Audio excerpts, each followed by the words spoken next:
Welcome to your home with Alicia Smith, presented by F&S Building Innovations. Do you have kids and grandkids that want to come and camp out and you just don't have enough space?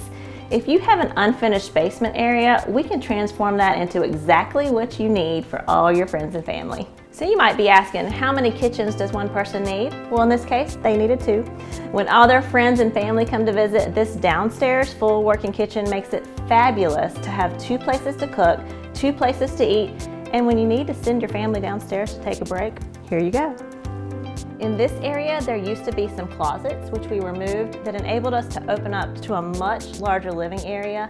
There was a huge fireplace right here, which we knocked out and got rid of. And when we added these picture windows, just look at this view.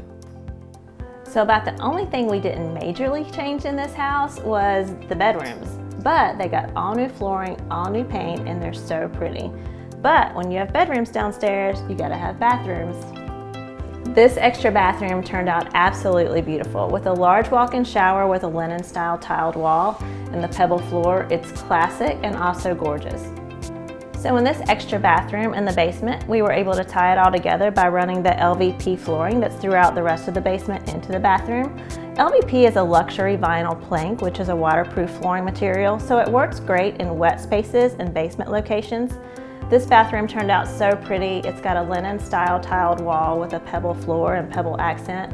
Of course, all new vanity, new toilet, new paint. It's crisp, clear, and beautiful. So a lot of times when you're working in basements, you're working around elements that were existing. In this case, we had an existing structural column that we needed to work with, so we did.